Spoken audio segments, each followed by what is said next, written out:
Hey there, this is James Wilson with MTB Strength Training Systems and BikeJames.com. And in today's training tip, I wanted to highlight one of my favorite lower body exercises for us as mountain bikers, and that's the Goblet Squat. Squatting in general is a great exercise for us. While I love the deadlift and the hip hinge that it teaches us, because that's so similar to the attack position that we have on our bike, the squat, or the ability to maintain an upright torso and drop the hips down like this, is really important for us to improve our standing pedaling power. And that's one of the areas that a lot of riders struggle with, and you also find that their squatting pattern and squatting strength isn't quite there. So if when you squat, you have to create a lot of compensation, rounding of the shoulders, leaning forward to be able to get down into this position, then I guarantee you on the bike, you're gonna have trouble when you stand up being able to get your spine straight, your shoulders stacked on top of your hips, and really start driving with your legs more effectively. And so again, the squatting, getting strong with the squat will really help improve that standing pedaling power, which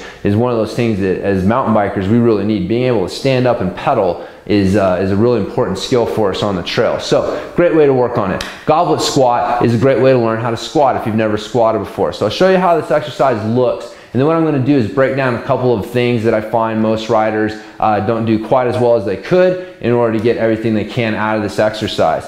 So you're going to start out with a kettlebell. You can also use a dumbbell for this. You would just hold it by the head of the dumbbell and it would be, hanging sideways there. But I prefer kettlebells. So you're going to hold the horns of the kettlebell, feet shoulder width apart, toes can be turned slightly out. What I'm going to do is imagine there's a curb right behind my heels, and I want to sit my butt on that curb, and as I come down, I want the tip of my elbow, the pointy part of my elbow, to touch the top of the inside of my knee, this meaty part right on the inside of my knee, and then I come back up. So I'll show you from the side here.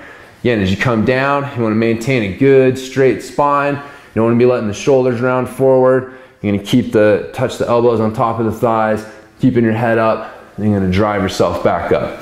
When you're done, bring it on down. So again, pretty simple exercise if you let it be simple. What I've found is it's almost too simple, and people overcomplicate it for some reason. First and foremost, it literally is the tips of your elbow, the pointy part of your elbow, touching the meaty part right here on the inside of your thigh. It's not dropping below that.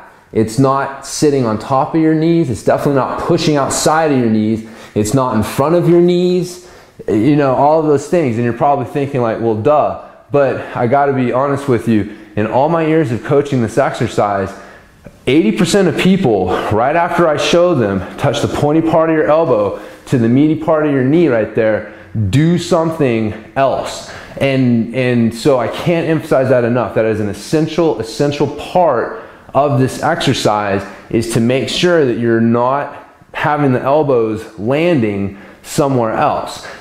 So that's the first thing that you need to do, is just make sure you're focusing on pointy part of the elbow, touches the meaty part of the knee, does not drop inside. That's a real common mistake that I see with people, is they let the elbows actually slide and drop inside the knees and drop down, and you can see when that happens, you end up with a little bit of your posture breaks down a little bit. So make sure you're staying nice and tall with that. So that's the first thing that I see people do. The next thing is basically your goblet position itself. And with the goblet position is basically a two-handed rack. If I'm holding this in the rack position here, I'm basically using the same muscles to hold the weight as I am here. So what makes a good rack position? Couple things. One, my thumb is in line with or maybe a little bit below my collarbone. It's not above my collarbone. With rare exception, for most people, that's a sure sign that you're shrugging your shoulder, okay? So try to make sure you've got that thumb in line with your collarbone. And the other thing is, you want to imagine that you've got a rag or something in your armpit,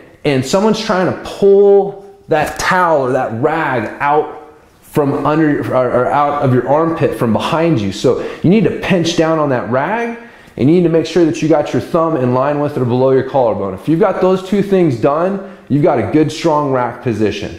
Same thing with your goblet squat. You want to make sure that you got those thumbs in line with or below the collarbone. You don't want it up real high. And you want to make sure you're trying to pinch the towel in both armpits this time. So as you do that, you want to keep the lats engaged. Basically, that gets your lats engaged. And so if you continue to do that as you come down, you continue to try to pinch those armpits together as you get the elbows to touch the right spot first. But as you're doing that, you start to focus on trying to keep those armpits pinched, good strong position. You'll get way more out of this because it'll keep your lats activated, and that is the weak link for a lot of people. If you find yourself rounding forward, that's basically you disengaging your lats to make up put some slack in the system so you can continue to come down. So work on your hip mobility, be conscious of your back position while you're doing your squat, and it'll really help you out. So again, if you do those two things, really focus on the elbow position, where it's landing, don't be sloppy with that. And then as you get that down, start to focus in on keeping those lats engaged. Imagine pinching those, a towel in each armpit and trying to keep it pinched as you come down, then it'll really help you get more out of this exercise. So once again, this has been James Wilson with MTB Strength Training Systems. You can check me out on the web at bikejames.com. Hope you enjoyed today's training tip, and I'll talk to you next time.